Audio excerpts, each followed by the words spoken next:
Me llamo Petra. Soy de Holanda. Hace años, trabajaba como enfermera en un hogar para ancianos. Tenía el turno de noche. Estábamos tomando café en el segundo piso con mis compañeras cuando, de repente, oímos un fuerte golpe. Pensamos que algún residente se había caído. Decidimos que yo revisaría el segundo piso y mi colega el primero. A ver si podíamos averiguar qué había pasado.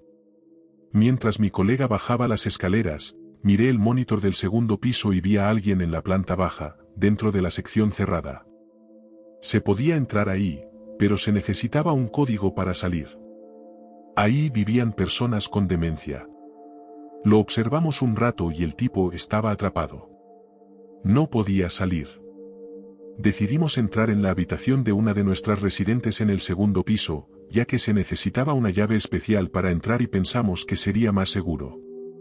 Le explicamos lo que estaba sucediendo. Ella era perfectamente capaz de entender la situación, y por supuesto llamamos al 911. Expliqué la situación y me dijeron que vendrían enseguida. Llamé a mi esposo, que también tenía el turno de noche como guardia de seguridad en un pueblo cercano. Justo estaba hablando con la policía cuando llamé al 911 y me dijeron que ya venían en camino. Cuando colgué, miré por la ventana y vi al tipo saliendo por ella, así que volví a llamar al 911. Me preguntaron si había algún cambio. La policía llegó e hicimos un recorrido con ellos por todo el edificio. El tipo había forzado la puerta de la cocina. Las herramientas que usó para romper la puerta estaban ahí en el suelo. La policía no pudo hacer mucho.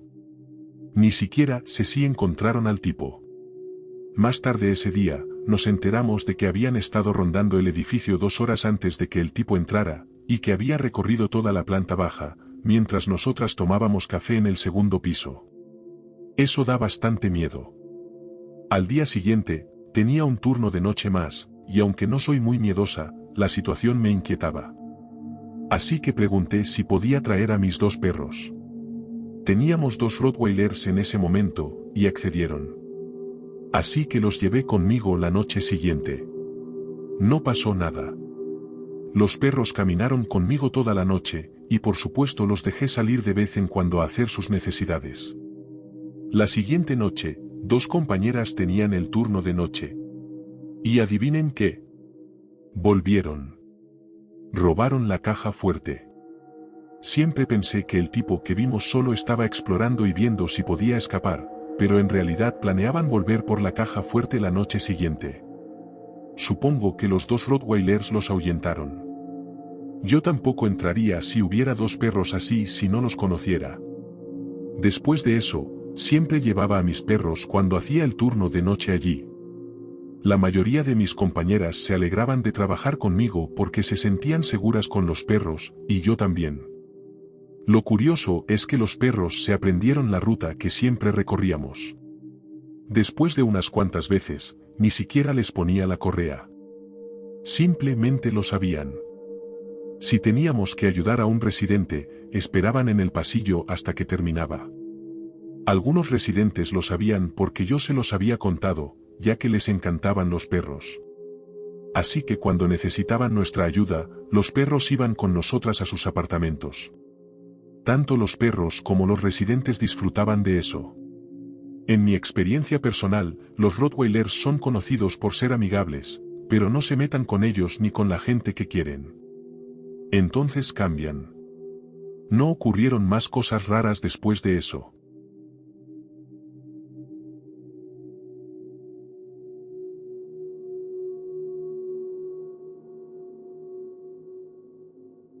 Me llamo Seth y trabajo como guardia de seguridad en Oakland, California. Una mañana, llegué al trabajo y el supervisor de limpieza, llamémosle Jorge por privacidad, vino a hablar conmigo. Jorge me preguntó si sabía quién había trabajado la noche anterior. Le dije que no, pero que podía revisar las grabaciones de las cámaras para ver quién estaba de turno. Le pregunté a qué se debía esto y Jorge me dijo que su personal de limpieza había sido atacado. Me contó que alrededor de la 1 de la madrugada, mientras el personal de limpieza salía del trabajo, un hombre que parecía indigente les gritaba y les arrojaba piedras mientras intentaban subir a sus vehículos. La mayoría del personal de limpieza del turno de noche son mujeres, y sus vehículos están estacionados justo enfrente del edificio que vigilamos los guardias, por lo que podemos ver prácticamente todo lo que sucede afuera, y lo que no podemos ver, lo captan las cámaras. Así que, cuando Jorge me contó lo sucedido, le dije que lo investigaría y que luego escribiría un reporte del incidente. Una vez que Jorge se fue, comencé a revisar las grabaciones. Retrocedí las cámaras una hora antes del incidente y vi a mi compañero de trabajo dormido sobre el escritorio, y al personal de limpieza todavía trabajando. Adelanté la grabación hasta que vi a una limpiadora golpeando la puerta, y mi compañero seguía dormido. Cambié a otra vista de las cámaras y vi afuera del edificio a una figura alta que se acercaba a las mujeres. Una de ellas golpeaba la puerta hasta que otra, que parecía estar gritándole, también golpeó la puerta y luego salió corriendo. La figura alta se acercó más y vi que estaba gritándole e insultando al personal de limpieza.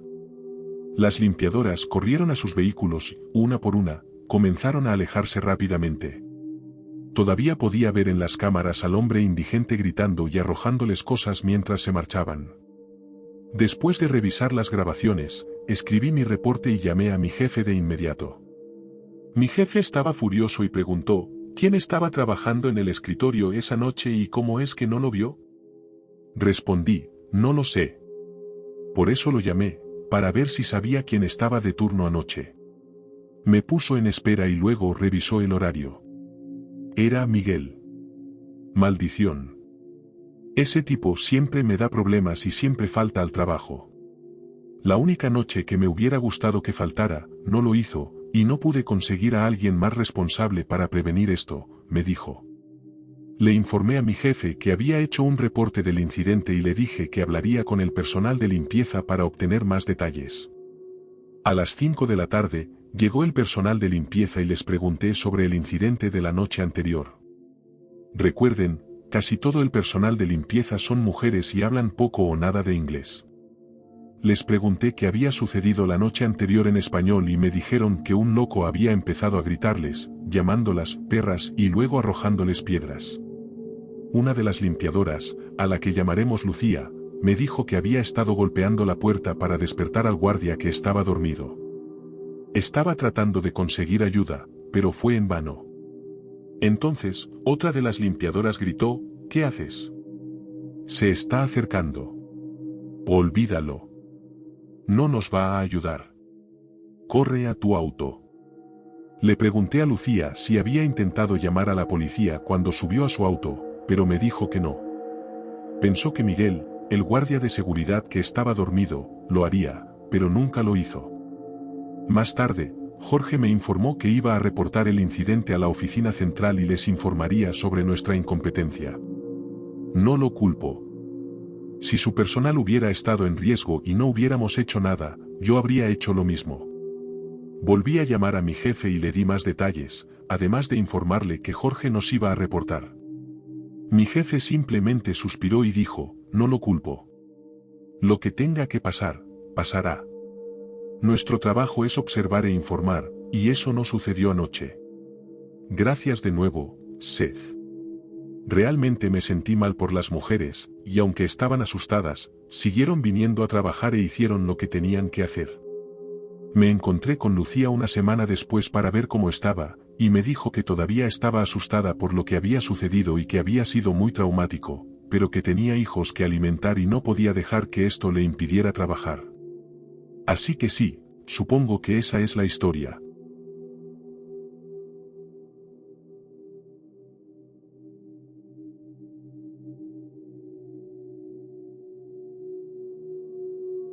Trabajaba como guardia de seguridad en un edificio antiguo, propiedad del gobierno. Su propósito era un secreto bien guardado. Algunos rumores lo vinculaban con extraterrestres, otros decían que era un lugar de experimentos humanos. Nadie sabía la verdad. Llegué al estacionamiento en mi Honda Civic. El aire era denso, inmóvil, y la fachada del edificio parecía observarme con sus ventanas oscuras como ojos vacíos. Algo no encajaba. Al salir del auto, sentí un escalofrío que me recorrió el cuerpo. El trabajo, que al principio parecía sencillo, ahora se sentía como una condena. Me acerqué al edificio. La puerta, vieja y corroída, se abrió con un chirrido prolongado cuando empujé el picaporte. El sonido reverberó en el pasillo oscuro que tenía frente a mí.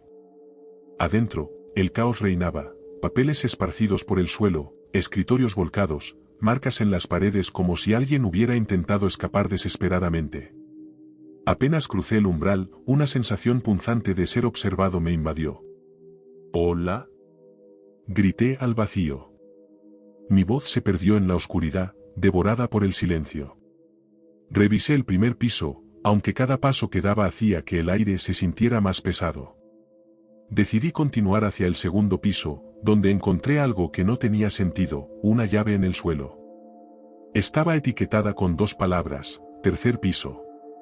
La curiosidad, o tal vez el miedo, me empujó a seguir. Subí las escaleras, y al llegar, el panorama me dejó helado, decenas de habitaciones, entre 30 y 60, alineadas como celdas de un manicomio.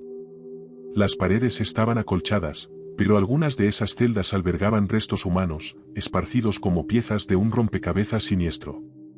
El hedor a podredumbre llenaba el aire, y mi piel se erizó. No había dudas, este lugar había sido un asilo, pero no uno cualquiera. Entonces lo entendí. Los crujidos que había oído no eran el edificio asentándose, como había querido creer. Este lugar no estaba vacío. Algo o alguien seguía aquí. Un ruido seco rompió el silencio, el golpe de una puerta. Venía del sótano. Miré hacia abajo y vi la puerta abierta de par en par, a unos 15 metros de mí. Un oscuro abismo me llamaba desde allí. No lo pensé 2 veces. Me giré y bajé corriendo, ignorando el grito de mis piernas y el latido desbocado de mi corazón. Apenas crucé la entrada, el aire frío de la noche fue un golpe que me recordó que seguía vivo. Saqué mi teléfono con manos temblorosas y llamé a mi jefe. «No puedo hacerlo. No voy a volver ahí», le dije, mientras luchaba por recuperar el aliento. Subí a mi coche y arranqué.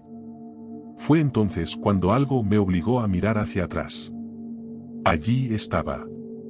En una de las ventanas del tercer piso, un hombre con una camisa de fuerza. Me miraba. Sonreía. Grité mientras pisaba el acelerador, dejando atrás ese lugar maldito.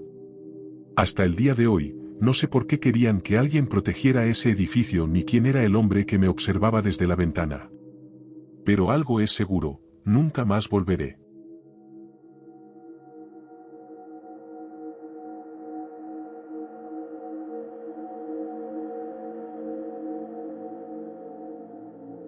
La mayoría de las veces, los guardias de seguridad no experimentan situaciones realmente espeluznantes, pero yo tengo un par de historias que podrían hacer que se te erice la piel. Una de ellas ocurrió en un hospital en Hermosillo, durante un turno de noche que me asignaron de última hora, sin apenas entrenamiento.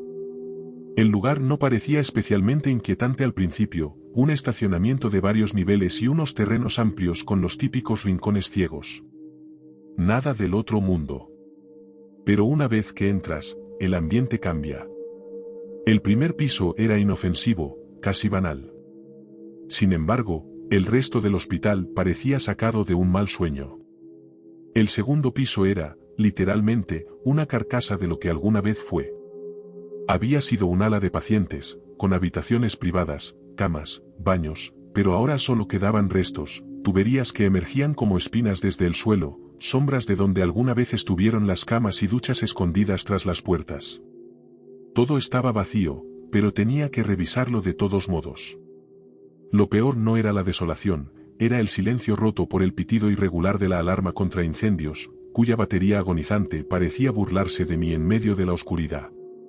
Las luces no funcionaban, y cada rincón era un mar de sombras que parecían moverse si mirabas demasiado tiempo.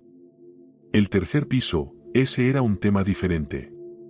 Nunca me explicaron exactamente qué había ocurrido allí, pero como guardia, me dejaron claro que no debía subir. Algo sobre pacientes que no eran precisamente amistosos y su inclinación por fumar en lugares prohibidos. No hice preguntas, no quería respuestas. Entre rumores de apariciones y advertencias sobre mal de ojo, preferí mantenerme lejos. El cuarto piso era la sala de máquinas, un lugar que parecía salido de una pesadilla industrial. Tuberías bajas que susurraban con cada cambio de presión, los engranajes de los elevadores rugiendo como bestias atrapadas y una puerta cerrada con llave que, según decían, no debía tocar bajo ninguna circunstancia. Nadie me explicó por qué, pero entre susurros mencionaban a la ciguapa, una criatura peluda y deforme que, según decían, protegía los secretos más oscuros del hospital. Cada vez que pasaba por allí, sentía una presencia. Algo me observaba desde la penumbra entre las tuberías, algo que se mantenía justo fuera de mi campo de visión. Y aquí está la verdadera tortura de trabajar en un lugar como este, no es lo que ves, sino lo que no ves lo que te persigue. La ansiedad no se disipa nunca. Te sigue, te araña la espalda, se esconde en los rincones de tu mente hasta que, finalmente, dejas ese lugar. Porque, aunque no veas a los fantasmas, eso no significa que ellos no te estén mirando.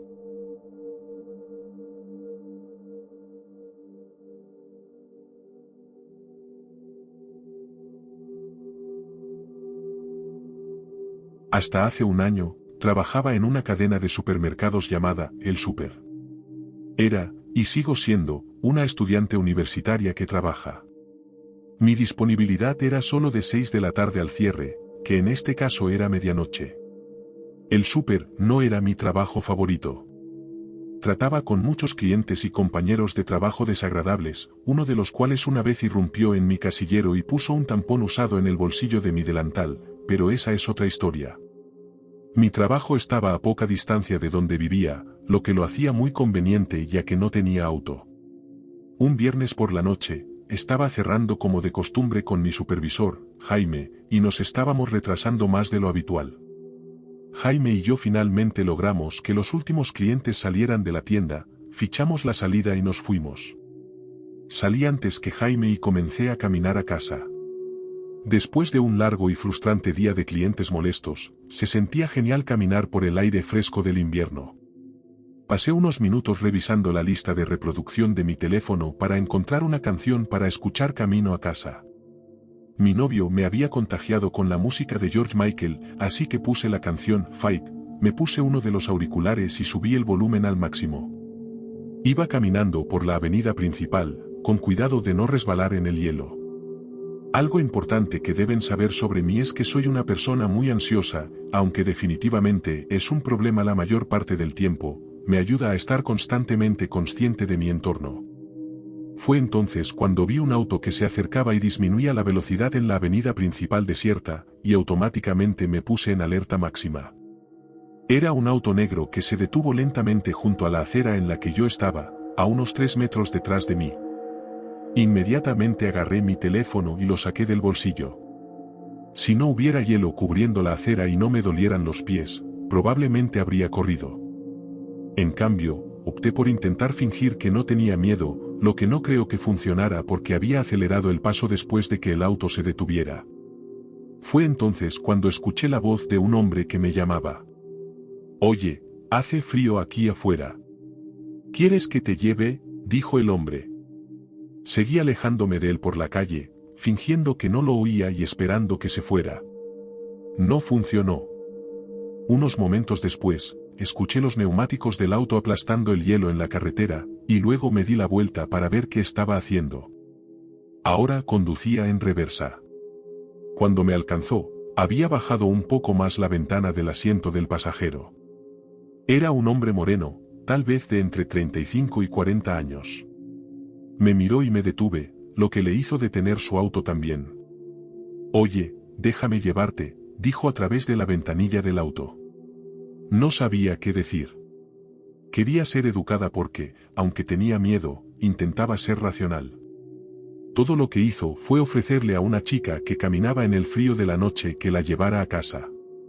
Además, ante la posibilidad de que fuera un secuestrador o un violador, era mejor no hacerlo enojar en una calle vacía. «No, gracias», dije cortés pero firmemente. «Bueno, ¿tienes que caminar mucho?». Dudé por un segundo. Estaba tratando de averiguar qué decir para que me dejara en paz y no revelara en qué calle vivía. Estoy bien, insistí. Gracias de todos modos. Mientras terminaba de agradecerle, comencé a caminar de nuevo, ahora poniéndome ambos auriculares con la canción en pausa. Era más una forma de indicarle que había terminado de hablar con él. No dijo nada, pero sabía que me estaba viendo alejarme. Me sentí aliviada cuando me alejé unos metros más de su auto. Escuché el sonido de sus neumáticos alejándose. Desafortunadamente, la situación solo empeoraba. Cuando comencé a pasar por la entrada de una concesionaria de autos, vi el mismo auto dando una vuelta en medio de la calle por el rabillo del ojo cuando giré ligeramente. Se detuvo en la acera una vez más, esta vez unos metros delante de mí. El hombre luego abrió la puerta del asiento del conductor y salió del auto. Fue en ese punto que realmente tuve miedo de no llegar a casa esa noche. Luego me miró con una expresión extraña en su rostro. Tenía una mirada muy concentrada mientras trataba de parecer casual. Es muy difícil de describir. Empezó a caminar hacia mí. Este tipo de situación nunca me había sucedido antes, pero siempre pensaba en situaciones hipotéticas peligrosas en mi cabeza. Supongo que pensar en esas situaciones me preparó hasta cierto punto, porque antes de darme cuenta, mi teléfono ya estaba contra mi oído, como si estuviera hablando por teléfono con alguien, aunque no lo estaba. Cuando se acercó a mí, vio mi teléfono en mi mano y debió darse cuenta de que alguien podía saber dónde estaba en ese momento, o que podría estar llamando al 911. Esa es la única explicación que se me ocurre, porque cuando miró mi teléfono, su comportamiento cambió totalmente. Se detuvo en seco con una expresión de preocupación en su rostro y luego me preguntó: «¿Oh, estás hablando por teléfono con alguien ahora mismo?» Respondí, mirándolo con mi teléfono todavía contra mi cara y mi otra mano casualmente en mi bolsillo. Sin decir nada más, el hombre inmediatamente se dio la vuelta, volvió a su auto y comenzó a conducir por la calle. Caminé lentamente al principio, dejando que creciera la distancia entre nosotros, pero tan pronto como me sentí más segura, caminé por la calle tan rápido como pude sin resbalar. Intenté llamar frenéticamente a mi papá, quien pensé que estaba en casa en ese momento. No contestó. Luego intenté llamar a mi hermana y a mi novio. Ya no sentía que estuviera en peligro, pero mi adrenalina estaba por las nubes y quería escuchar a alguien que me hiciera sentir mejor. Dejé de llamar después de no poder comunicarme con nadie y seguí caminando. Finalmente me estaba preparando para doblar en otra calle cuando pasé por un estacionamiento vacío y vi al mismo hombre apoyado en su auto mirándome. «Oye», fue todo lo que dijo en un tono apagado cuando pasé. En este punto, finalmente estaba completamente asustada. Ya no tenía mi teléfono afuera, así que no podía fingir que estaba hablando con alguien de nuevo, y también estaba significativamente más cerca de mi casa. Si decidía subir a su auto y seguirme, no había ningún desvío que pudiera tomar para intentar despistarlo. Estaba al borde de las lágrimas, y fue entonces cuando decidí llamar al 911. Llamé al 911 y les conté la situación. El oficial al otro lado de la línea se quedó hablando conmigo hasta que entré en mi casa. Después de eso, un oficial vino a mi casa y me hizo un montón de preguntas sobre el hombre. También me preguntó sobre su auto y dónde lo vi por última vez. Todos los detalles que no recordaba o eran demasiado vagos. Dijo que al menos patrullaría la zona en busca de él. No estoy segura de si realmente lo hizo o no, pero me hizo sentir mejor en ese momento. A partir de ese momento, necesité que me llevaran y me trajeran del trabajo en cada turno hasta que cambié mi horario a turnos de día solo unas semanas después. El semestre universitario terminó, de todos modos, estaba planeando saltarme un semestre, y esa experiencia solo reforzó mi decisión. Cuanto más pienso en esa situación, realmente pienso en la suerte que tuve. Estaba en la posición perfecta para ser secuestrada, pero en realidad usé un pensamiento rápido que realmente desescaló la situación. Me mudé con mi novio y ahora tengo una navaja y gas pimienta para cuando camino a casa por la noche para mi nuevo trabajo. Es algo para recordar si no has llamado al 911.